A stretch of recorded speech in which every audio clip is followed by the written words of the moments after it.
নমস্কার, আমি অদিতি দুসাদ, অদিতি লাইফস্টাইল থেকে এসেছি। তো এনাদের কাজ আপনারা নিশ্চয়ই দেখবেন আমার চ্যানেলে। সো ওনাদের সাথে আগে সাক্ষাৎ করে নিই। আপনার নামটা বলুন। বিশ্বজিৎ মুখার্জি। আপনি? উৎপল চক্রবর্তী। আপনার নাম? তাপস মুখার্জি। তো আপনাদের কাজ তো আমি অনেক দেখেছি, মানে এসে দেখলাম, আপনারা নিশ্চয়ই দেখবেন আমার ভিডিওতে। তো আপনার কাছে আমার একটা প্রশ্ন আছে, মানে অনেকগুলি প্রশ্ন আছে। তো মানে আপনাদের যে ভারতীয় পৌরোহিত্য পরিষদ ব্যাপারটা আসলে কি? ভারতীয় পৌরোহিত্য পরিষদ হচ্ছে একটা পুরোহিত প্রশিক্ষণের গ্রুপ। ভারতবর্ষে বহু গ্রুপ আছে, কিন্তু ভারতীয় পৌরোহিত্য পরিষদ তার থেকে একটু ব্যতিক্রম, যেটা কিনা হরিয়ানা ফরিদাবাদ থেকে গ্রুপটি প্রথম ক্রিয়েট করেন। গ্রুপ ক্রিয়েটার তথা কোষাধ্যক্ষ তিনি হচ্ছেন মান্যবর পণ্ডিত প্রবর তরুণ কুমার ভট্টাচার্য মহোদয়। আজকে তাঁর উদ্যোগে সারা ভারতবর্ষব্যাপী হাজার হাজার ব্রাহ্মণ তারা এই ভারতীয় পৌরোহিত্য পরিষদের ছত্রছায়ায় এসে তারা প্রকৃত পৌরোহিত্য প্রশিক্ষণ পেয়ে আজকে তারা পুরোহিত হিসাবে সমাজে নিজেদেরকে প্রতিষ্ঠা করতে পেরেছে।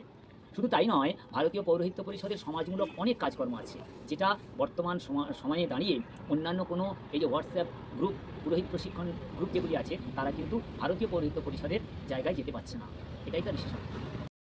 আচ্ছা, আমার আজকে দ্বিতীয় প্রশ্ন হচ্ছে, মানে আজকে আপনারা দেখলাম যে শীত বস্ত্র প্রদান করছেন মানুষদের, গরিব অনেক মানুষরা এসেছিলেন। তো এই কাজ ছাড়া আপনারা আর কি কাজ করেন? কৃষিকে বলুন। এই আমরা শীত বস্ত্র বিতরণ ছাড়াও আমাদের ভারতীয় পৌরোহিত্য পরিষদের গুগল মিটে নব্য পুরোহিতদের প্রশিক্ষণ দিয়ে থাকি বিনামূল্যে। এবং বেশ কিছুদিন আগে আমাদের কোষাধ্যক্ষ মাননীয় পণ্ডিত তরুণ কুমার ভট্টাচার্য অনাথ আশ্রমে বেশ কিছু শিশুদের বস্ত্র বিতরণ, খাদ্য বিতরণ করেছেন এবং আগামী দিনেও করছেন। আমরা বহুবিবাহ, গণবিবাহ, মানে বহুবিবাহ বলতে গণবিবাহ এবং গণ উপনয়ন, এই কাজ আমরা কিন্তু এর আগে বেশ কয়েকবার করেছি। এই কাজগুলোর বিশেষত্ব হচ্ছে বহু জায়গায় এই উপনয়ন দেওয়া, মানে পৈতে দেওয়া পুরোহিত ব্রাহ্মণদের অর্থের অভাবে হয় না, সে কাজটা এগিয়ে এসেছি। বিয়ে দেওয়ার ক্ষেত্রে বহু জায়গায় অর্থের সমস্যা এসে দাঁড়ায়। আমরা আমাদের যেটুকু কাজ সেটুকু কাজ সম্পূর্ণ বিনামূল্যে এবং আমাদের উপকরণ সহ গিয়ে সেই কাজগুলো করে দিয়ে আসছি। না, সবথেকে একটা বড় কথা কি, এই যে আমাদের যিনি কোষাধ্যক্ষ তরুণবাবু, এনার মানসিকতাটা এমন একটা জায়গায় অ্যাচিভ করছে, অর্থাৎ এতটাই ভালো মানসিকতা। দেখা যায় গ্রুপে হাজার হাজার ব্রাহ্মণ আছেন, তাদের মধ্যে কেউ হয়তো বললো যে তার বাবা মারা গেছে, কারো মা মারা গেছে, কেউ দুস্থ মানুষ, তার পাশে দাঁড়াতে হবে। তো এই সম্পর্কে কিন্তু তরুণবাবু একেবারে এক হাত আগিয়ে তিনি সবাইকেই কিন্তু দান ধ্যান করতে চান, এবং যাতে মানুষ কোনো অসুবিধাতে না পড়ে, কোনো একজন গরিব ব্রাহ্মণ তাকে কিছু দিলে তিনি যদি কিছু করে খেতে পারেন, এই সকল মন মানসিকতা কিন্তু এনার মধ্যে আছে।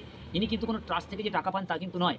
এই তরুণবাবু কিন্তু সম্পূর্ণরূপে ফরিদাবাদ শহরে একটি মন্দিরে থাকেন। সেই মন্দিরে উনি ওনার রোজগারের টাকা থেকেই তিনি ব্রাহ্মণ সমাজের উপকারের জন্য, ব্রাহ্মণ সমাজের সেবার জন্য নিজেকে এইভাবে ব্রতী করেন। এবং শুধু ব্রাহ্মণ সমাজ বললে নয়, বেশ কিছু সামাজিকমূলক কর্ম আমরা দুস্থ গরিব মানুষদেরও করে থাকি। শুধু ব্রাহ্মণ সমাজ বলে না, গরিব দুঃখী মানুষ, অসহায় মানুষদের পাশে উনি দাঁড়ান। এটুকুই দেখুন, আমাদের কাছে এই সংস্থা সম্বন্ধে যদি বলতে হয় তাহলে একটা কথা আমি এখানে মনে করছি প্রাসঙ্গিক, এটা উল্লেখ করা উচিত। সেটা হচ্ছে সনাতন হিন্দু ধর্ম তো সম্পূর্ণ একটি বিজ্ঞানভিত্তিক ধর্ম। আসলে হিন্দু ধর্মের পরতে পরতে বর্তমান যে বিজ্ঞান, সেই বিজ্ঞান লুকিয়ে আছে। তাকে আমরা মন্ত্রের থেকে উদ্ধার করে সেটাও জানতে পারলে তখন কিন্তু আমরা বুঝি যে সনাতন হিন্দু ধর্ম কত মহান এবং আদি ধর্ম কেন বলা হয়। এই বিষয়টাকে আমরা মাথায় রেখে কাজ করতে গিয়ে আমরা যে কাজটা করছি সেখানে দেখছি বহু অর্ধশিক্ষিত অশিক্ষিত ব্রাহ্মণ আছেন, তারা তাদের কাজের ক্ষেত্রে তারা অনেক ভুল জানেন। সেক্ষেত্রে হয়েছে কি, সমাজের একটা অংশ তাদেরকে ক্রিটিসাইজ করে, সমাজের একটা অংশ বক্তব্য করে। আমরা যাতে তাদের এই সমস্যাটার সমাধান হয়, এর জন্যে আমরা উঠে দাঁড়িয়েছি। এই করতে গিয়ে কিন্তু আমাদেরকে লড়াইও করতে। একটা কথা উল্লেখ করার, আমাদের এই সংস্থার নাম ভারতীয় পৌরোহিত্য পরিষদ, কিন্তু খুবই আনন্দের সাথে আমরা বলছি ভারতবর্ষের বেড়া কিন্তু আমরা ভেঙে ফেলেছি। বাংলাদেশেরও বেশ কয়েকজন বিশিষ্ট পণ্ডিত তারা আমাদের এই গ্রুপে যুক্ত হতে চেয়েছেন এবং আমরা আনন্দের সাথে তাদের যুক্ত করেছি। আমরা নাম বলতে পারি, বিশিষ্ট পণ্ডিত রায়ন চক্রবর্তী আমাদের গ্রুপে আছেন। তিনি তার বহু ইউটিউবে তার আপনারা দেখতে পাবেন। ওনার নাম কি যেন, পঙ্কজ ভাদর মহাদয়, ওনারটা আছেন। শ্রীলঙ্কারও এক ব্যক্তি আছেন আমাদের এই গ্রুপে। তাহলে আমরা কিন্তু ভারতীয় পৌরোহিত্য পরিষদ এখন আর ভারতবর্ষের না, সমগ্র বিশ্বের যত হিন্দু আছেন তাদের ভিতরে যারা এই হিন্দুর পতাকাকে তুলে নিয়ে যেতে চাইছেন, সেই পুরোহিত সমাজ, তাদেরকে অন্ধকারে যেন তারা না থাকে এবং তারা যেন সমাজকে সঠিক পথ নির্দেশ করতে পারে, এই কাজে আমরা ব্রতী হয়েছি।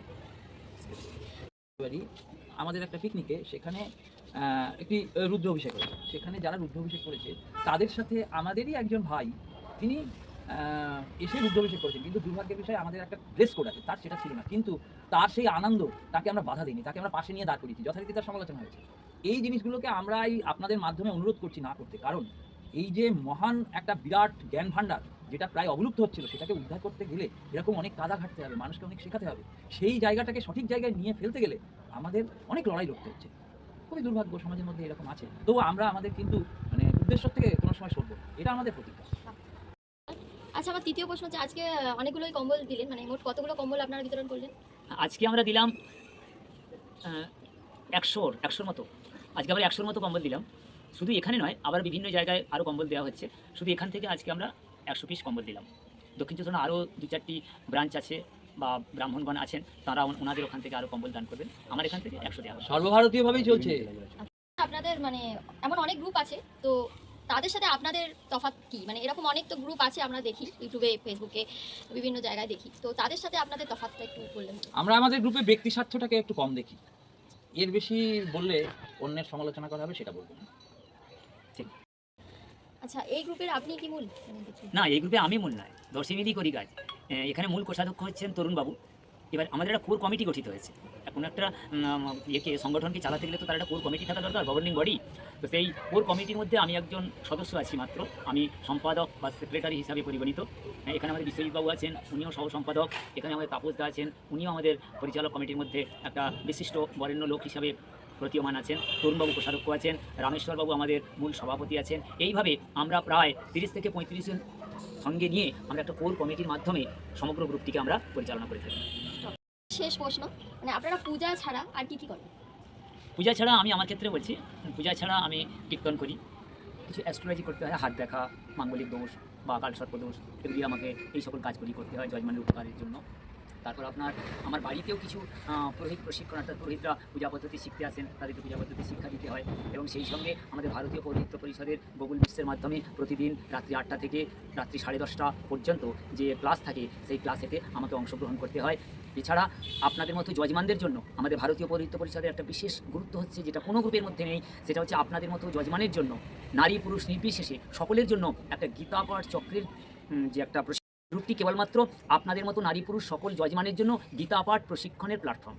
আমি মধ্যখানে আরেকটা কথা বলবো, আপনারা যে গীতা পাঠের প্রশিক্ষণটা দিচ্ছেন, এটা কি আপনারা পুরো ফ্রিতেই দিচ্ছেন? হ্যাঁ, একদমই। শুধু গীতা পাঠ কেন, যা কিছু প্রশিক্ষণ সবটাই এখানে পুরো ফ্রি অফ কস্ট, কোনো দুটো পয়সা লাগে না। এখানে আপনাদের মতো যারা যজমান ব্যক্তি আছেন, নারী পুরুষ সবাই প্রতি রবিবার এই গুগল মিটসের মাধ্যমে গীতার আধ্যাত্মিক ব্যাখ্যা এবং সেই সঙ্গে গীতার যে ব্যাখ্যা, সেই ব্যাখ্যাগুলি বিভিন্ন স্যারেরা থাকবেন, উন্মোচন করবেন। আপনারা সম্পূর্ণ বিনামূল্যে রাত্রি 8টা থেকে রাত্রি 10টা পর্যন্ত প্রতি রবিবার এই গীতা পাঠ চক্রে অংশগ্রহণ করতে পারেন। এই অংশগ্রহণ করার জন্য মানে কি কার সাথে যোগাযোগ করতে হবে? আপনার সাথে যোগাযোগ? না, এই অংশগ্রহণ করতে গেলে শুধু আমার সঙ্গে যোগাযোগ করলেও হবে, বা আমাকে আপনাদের ফোন বা নাম্বার দিয়ে দিলে বিশ্বজিৎবাবু বা তাপসবাবু যে কোনো ব্যক্তির সঙ্গে যোগাযোগ করলে আপনাকে আপনার যদি নাম্বারটা পাওয়া যেত?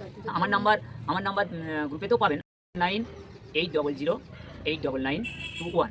আরেকটি নাম্বার 9836512852। খুব ভালো লাগলো ওনাদের কথা শুনে। আপনারা বুঝতেই পারলেন যে ওনারা মানে কিভাবে কি করেন, কি পুজো করেন। আরেকটা বলি। আচ্ছা, এছাড়া আমার নাম্বার ব্যতিরেকেও আপনারা ফেসবুকে ভারতীয় পৌরোহিত্য পরিষদের যে ফেসবুক পেজ আছে, এখান থেকেও নাম্বার পাবেন।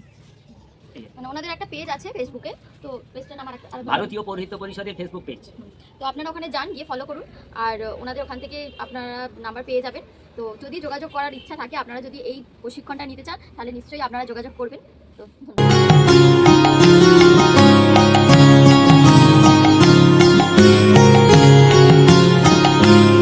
ভবসাগর তারণ কারণ হে রবিনন্দন বন্ধন খণ্ডন হে। ভবসাগর তারণ কারণ হে রবিনন্দন বন্ধন খণ্ডন হে। শরণাগত কিঙ্কর ভীত মনে, শরণাগত কিঙ্কর ভীত মনে। গুরুদেব দয়া কর দীন জানে, গুরুদেব দয়া কর দীন জানে, গুরুদেব দয়া কর দীন জানে। হৃদে কন্দর তামস ভাস্কর হে তুমি বিষ্ণু প্রজাপতি শঙ্কর হে পরব্রহ্ম পরাৎপর বেদভানে পরব্রহ্ম পরাৎপর বেদভানে। ॐ त्र्यम्बकं यजामहे सुगन्धिं पुष्टिवर्धनम् उर्वारुकमिव बन्धनान् मृत्योर्मुक्षीयमामृतात्। ॐ त्र्यम्बकं यजामहे सुगन्धिं पुष्टिवर्धनम् उर्वारुकमिव बन्धनान् मृत्योर्मुक्षीयमामृतात्। ॐ त्र्यम्बकं यजामहे सुगन्धिं पुष्टिवर्धनम् उर्वारुकमिव बन्धनान् मृत्योर्मुक्षीयमामृतात्। ॐ त्र्यम्बकं यजामहे सुगन्धिं पुष्टिवर्धनम् उर्वारुकमिव बन्धनान् मृत्योर्मुक्षीयमामृतात्। ॐ त्र्यम्बकं यजामहे सुगन्धिं पुष्टिवर्धनम् उर्वारुकमिव बन्धनान् मृत्योर्मुक्षीयमामृतात्। ॐ त्र्यम्बकं यजामहे सुगन्धिं पुष्टि